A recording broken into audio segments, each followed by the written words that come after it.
Hi, this is Scarlett. It's Saturday night. I'm tucked up on the couch inside. The rain is finally here in Sydney.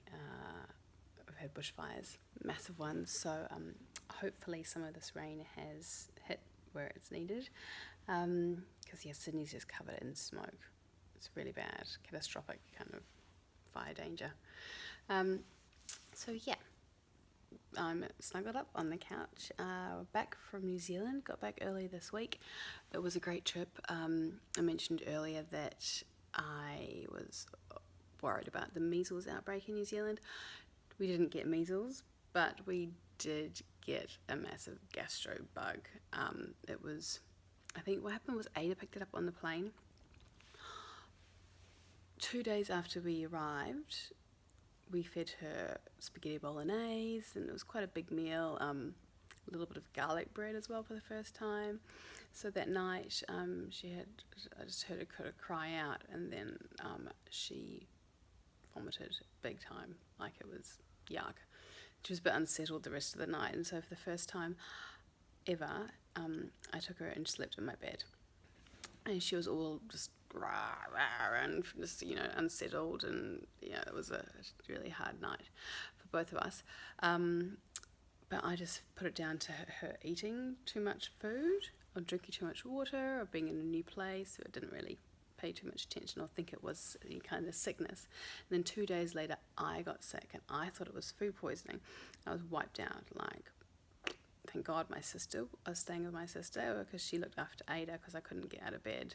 Every time I tried to get out of bed, I'd feel like passing out, but I was vomiting, an upset stomach, not fun at all. So we thought that was food poisoning, but then 2 days later after that, my stepmom got it, and then one of my sister's kids got it, and anyway, so it just spread. It was like a bad movie. It was just knocking people down. And so my sister, her husband, their 2 kids got it. My mum, my stepmum, and also a lady at child who we had a party for us, and she got it as well. So that was pretty yuck. Everyone was so sick. But thank God it only lasted a day or 2. The kids got over it faster than the adults. That's weird, because I thought kids would take longer to get it over it, like a sickness, but it turns out because they got faster cell rejuvenation or something, I don't know. But adults seem to get it worse. But we are back on the mend, so that is good. We ended up having some really cool time with my sister's kids. They loved Ada. It was just like they were just little babysitters, and they were their full attention with her the whole time, from the moment that she woke up to bedtime. So we went and had some really cool Santa photos done with my mum and my sister and her kids and Ada. It was so funny. Ada handled it quite well until the last photo, where she flipped out when she was by herself. So hilarious, that obligatory Santa photo, first one. I guess it's kind of scary for them, but you gotta kind of have to have a chuckle about it.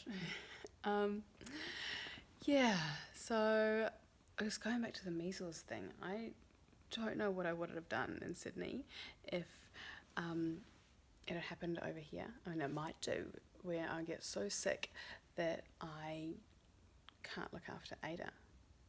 What will happen then? I won't have to have any family here. Well, I've got family, but they live about an hour away. No really close family who can kind of step in and take over. So I guess my sister said, you just, as a mum, you just go into action. You just know there's no one else, and so you've got to do it. So maybe that's just what will happen, because but I'm not looking forward to finding out how I react to that. So hopefully we'd never get sick and nothing bad happens. Let's just go with that for now.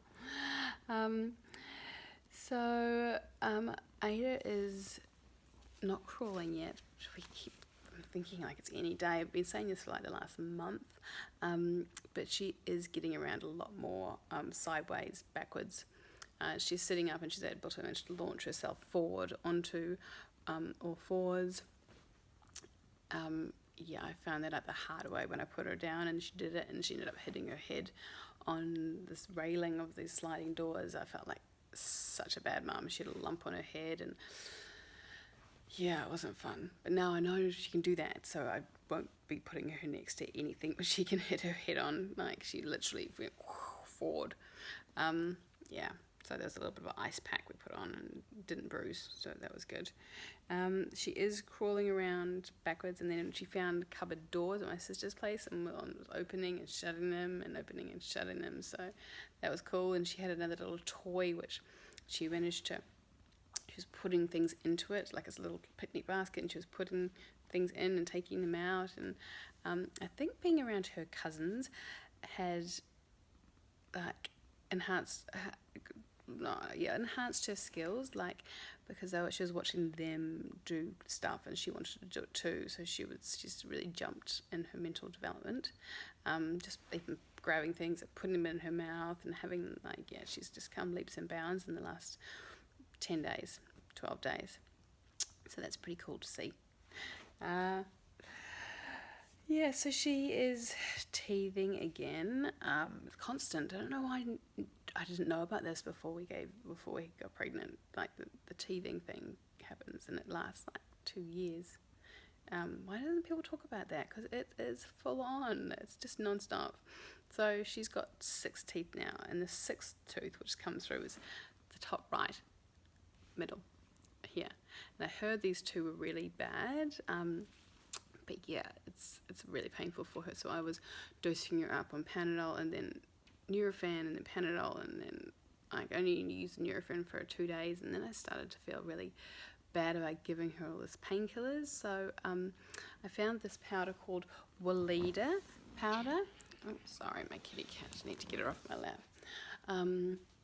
It is homeopathic and or natural.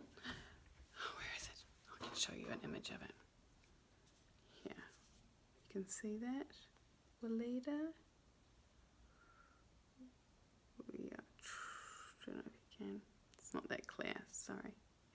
And in here, it has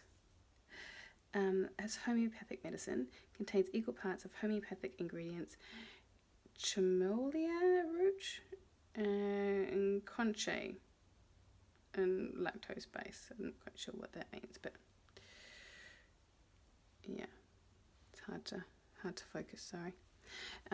So I gave it to her the first time, and it didn't really seem to make a difference because she was in a lot of pain. Her cheeks were fluoro red. They were like, wow.